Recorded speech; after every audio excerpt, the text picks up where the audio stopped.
Hi everybody, welcome to this week's Learning Update. I'm coming to you from the lands of the Wurundjeri people of the Kulin Nation, and this week I'm talking to Sheryl Hastings, and Sheryl is the newly appointed DO for the outer Gippsland area. Congratulations, Sheryl. It's wonderful to have you in that role as a Division Operations Officer. Very much, Anthony. Yes, I'm looking forward to it, and I guess it will have its challenges, but it also, I'm sure, it's going to be very rewarding at the same time. I'm sure it'll be fantastic, Sheryl. So we're really excited. So this week we're talking about preparedness, and Sheryl, I'm just wondering if you could tell us why you think it's important to be prepared for emergencies. You never know when an emergency is going to happen. That's the thing, and even this week our division has had an electrical fire. But I can remember a guy I was referred from council, and I phoned him up, and he was on his way to his dad's place. And he said, I've got my daughter in the car, and all she's got on is my dressing gown. Wow. I said, really? And he said, yep. He said, a neighbour came knocking on the door and said, the house is on fire, get out, get out, get out. And the daughter was under the shower. And so I rushed in, put the dressing gown, said, get this on, and we've got to get out. And they got out. And so you just never know. And the cause of that fire was a charger, phone charger. So you just never know when it's going to happen. So that's I know that preparedness, if you're prepared and have made, just notes about all your important things like insurances and banks details, etc. If they get destroyed, then you'll be okay because you've already got them in a safe place. Yeah, that's fantastic. What a story. And so that was the charger, because when you were telling me that, I was thinking surely it must be a large bushfire, one of the large emergencies we've had. So it's a charger. I can relate to that. I've got my mother-in-law living down the street. She's 93, and a little while ago we thought she'd lost her purse.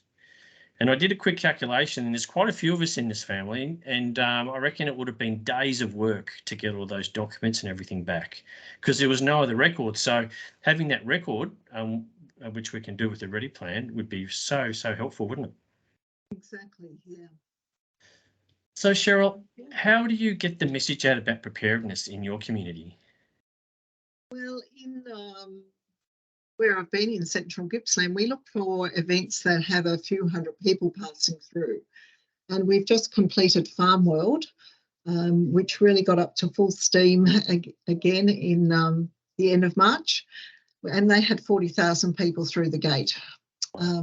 We had a marquee, and we had a setup. We set up tables with our Red Cross logos and banners, and we had all the 4 types of Ready Plan there are there. We had trauma teddies. We had bubble ones like this. Wow. What fun. This attracts the preschoolers, kids up to 7 or 8, who come up and they love to make the big, enormous bubbles that they make. You can make bubbles that are a metre long. And so that attracts them to come up. And so we sidle up to the parents. Yes. And we say, would you like a free USB stick? Oh, yes, they say. And we'll say, well, on this USB stick is our Ready Plan to help you plan for emergencies. And we take them over to the table and we explain a little bit about Ready Plan. We do mention sometimes that there's an app called Be Prepared.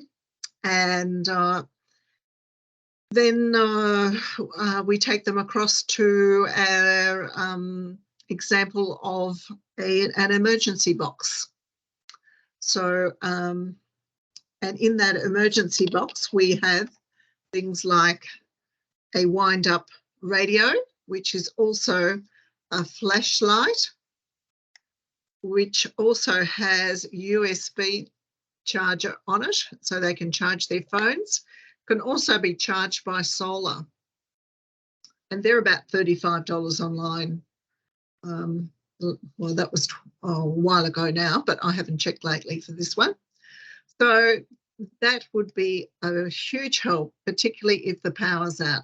And as we know recently, that people with the floods in Gippsland, some houses were without power for 3 weeks. And the same with Malakuta, they were without power for 3 weeks. So that would be the other thing that we have is blackout buddies. These come in a packet like this, and all you need is water to activate them. So that's a torch, Cheryl? It is a light. It's about the light of a night light. Yep. And we activated one to try it out, and it ran in our ensuite for 2 weeks. Wow. Now, after a week, it started to dim, so I dipped it in water again, and it worked. Fantastic. So I'm going to show you now just how it works, okay? Yep. I've got a glass of water. I'm going to put it in, and it doesn't take, it's already starting to glow. One's a light. You can't see because of my fingers. No, we can see. Now just lift it up a bit. Two's a light. Yep. And there's a third one to light up yet. Two's getting bright. We haven't got the third one, but it doesn't take very long.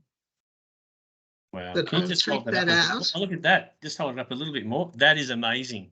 Look at that. And you've done that with water straight away. That's with water. And that would have been fantastic, wouldn't it, for fires, floods. And these ones you can't turn off. But lately, when I got online recently, there's ones now that you can actually turn off. Yep. So we had to leave this burning for, 2 weeks. And then it was so dim. But we didn't have to turn a light on into the ensuite in the middle of the night. So that was pretty good. Wow, that's fantastic. So what I'll do is I'll get the details of that off you, Sheryl, and I'll put it in the Facebook post so if people need to know how to get those or where they can purchase them. We'll pass that information on. And it's also not only folks in the country that have had power losses for weeks. Up here in the Dandenong Ranges and in some of the other areas around the state during the windstorm last year, they went weeks without power. So things like those wind-up radios would have been really helpful in a lot of those communities. Wow, that's amazing. So, Sheryl, the last question I have for you is that, look, I know you've done the preparedness training. How did that help you with your preparedness work in the community? Well, it really helped me to understand all of the different types of emergencies there could be. It gave me some tools and I understood Ready Plan as a result. And I decided that we'd do it for our family. And it took me 90 minutes to actually get it to 90%. And then over the next few days, the other 10% fell into place. And I've also put it on a USB stick, and I also sent a hard copy and a USB stick to my son who lives in St Kilda. And so, yeah, I suppose it prodded me to actually do something. And then I decided that we'd put together an emergency box. And so we've done that. And then I sort of deviated a little bit. And I've got a list of things that I laminated actually to add at watch and act stage, because you can't really put snacks in because they'll go stale, that sort of thing.